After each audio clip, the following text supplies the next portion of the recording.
Hello everyone, कैसे हैं आप सब। आज हम आपके लिए एक क्राइम थ्रिलर मूवी को एक्सप्लेन करने वाले हैं जिसका नाम है इर्रिवर्सिबल।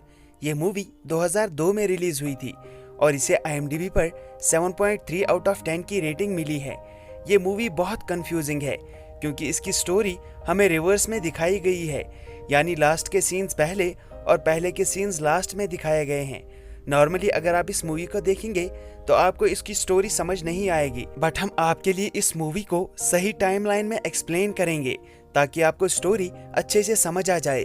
तो चलिए बिना आपका टाइम वेस्ट किए इस मूवी को एक्सप्लेन करते हैं। मूवी के स्टार्ट में हम एक गे क्लब का सीन देखते हैं जहां पर पुलिस एक जख्मी आदमी को बाहर लाती है। इस आदमी का नाम मार्कस है। मार्कस के साथ उसका दोस्त भी होता है, लेकिन वो जख्मी नहीं होता, इसलिए पुलिस उसे अरेस्ट कर लेती है। ये सीन जो आपने देखा ये दरअसल मूवी के क्लाइमैक्स का सीन है, लेकिन इसे मूवी में हमें सबसे पहले दिखाया गया है। और आपको कंफ्यूजन से बचाने के लिए हम अब मूवी को शुरुआत से एक्सप्लेन करते हैं ताकि आपको समझ आ जाए कि मार्कस और उसका दोस्त गे क्लब में क्या कर रहे थे और वहाँ पर मार्कस जख्मी कैसे हुआ। इस कहानी की शुरुआत में हमें एक लड़की को दिखाया जाता है जिसका नाम एलेक्स है। एलेक्स इस शहर में अकेले रहती है।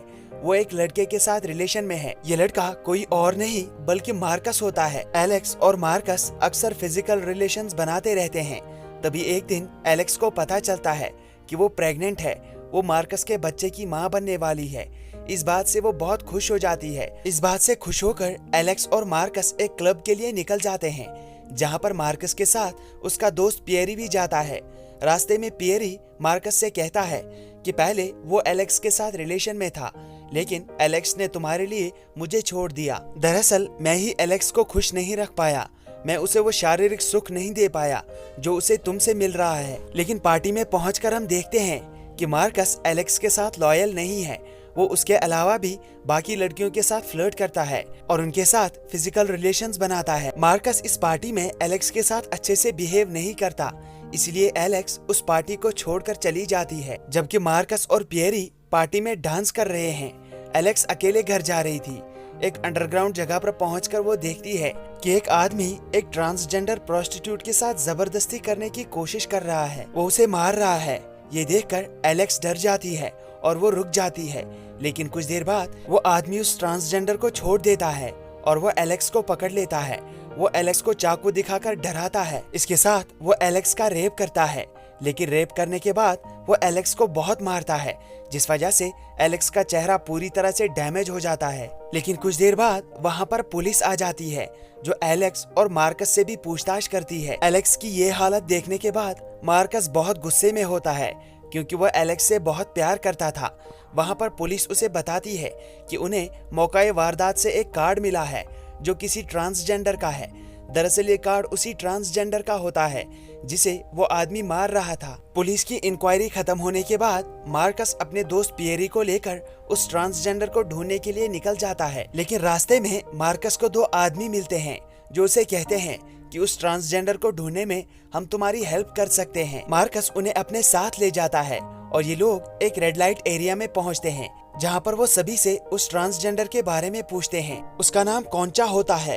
एक प्रोस्टिट्यूट लड़की से पूछने पर उन्हें कौंचा का एड्रेस मिल जाता है और वो कौंचा के पास चले जाते हैं। मार्कस कौंचा से उस आदमी के बारे में पूछता है जिसने एलेक्स का ये हाल किया है। तभी कौंचा उसे बताती है कि उसका नाम लाटिनिया है। मार्कस कहता है कि वो कहाँ मिलेगा। तभी वो ट्रांसजेंडर बताता है कि वो उसे एक गे क्लब में मिलेगा। उस क्लब का नाम रेक्टम है, लेकिन उसे रेक्टम का एड्रेस पता नहीं होता, इसलिए मार्कस उसे मारने लगता है। ये देखकर वहाँ पर मौजूद सभी लड़कियाँ इन चारों को मारने के लिए भागती हैं, लेकिन मार्कस अपने दोस्तों को लेकर अपनी गाड़ी में रेक्टम क्लब को ढूंढने के लिए निकल जाता है। वो हर किसी से इस क्लब का एड्रेस पूछता है, लेकिन इस क्लब के बारे में किसी को पता नहीं होता और आखिरकार एक आदमी से मार्कस को उस क्लब का एड्रेस मिल जाता है। मार्कस जल्दी से अपनी गाड़ी में बैठकर उस क्लब में पहुंच जाता है, लेकिन उस क्लब में जाने से पहले मार्कस का दोस्त पियरी उससे कहता है कि वहां पर जाना मतलब खतरा भी हो सकता है। लेकिन मार्कस बहुत गुस्से में होता है, इसीलिए वो बिना कुछ सोचे समझे उस क्लब के अंदर चला जाता है। वहाँ पर वो सभी लोगों से लाटेनिया के बारे में पूछता है, लेकिन यहाँ पर सभी उसे लाटेनिया को पहचानने से मना कर देते हैं। तभी मार्कस को एक आदमी मिलता है। मार्कस को लगता है कि यही आदमी लाटेनिया है, इसीलिए मार्कस उसे मारने लगता है, लेकिन वो आदमी मार्कस पर भारी पड़ जाता है। वो आदमी मार्कस का हाथ तोड़ देता है और साथ ही वो मार्कस का बलात्कार करने की कोशिश करता है, लेकिन तभी वहाँ पर पियरी आ जाता है और वो उस आदमी के सर पे बार बार एक फायर एक्सटिंग्विशर से मारता है, जिस वजह से उस आदमी की वहीं पर डेथ हो जाती है। और यहाँ कहानी मूवी के पहले सीन के साथ मैच होती है और हम देखते हैं कि पुलिस जख्मी मार्कस को उस गे क्लब से बाहर ला रही है, जबकि उसके दोस्त को कोई चोट नहीं लगी है, इसलिए पुलिस उसे अरेस्ट कर लेती है। और यहाँ पर हमें स्क्रीन पर एक वार्निंग दिखाई जाती है, जिसमें हम देखते हैं कि टाइम डिस्ट्रॉयज एवरीथिंग, मतलब समय हर किसी चीज को बर्बाद कर देता है। और इसी के साथ ये मूवी समाप्त होती है।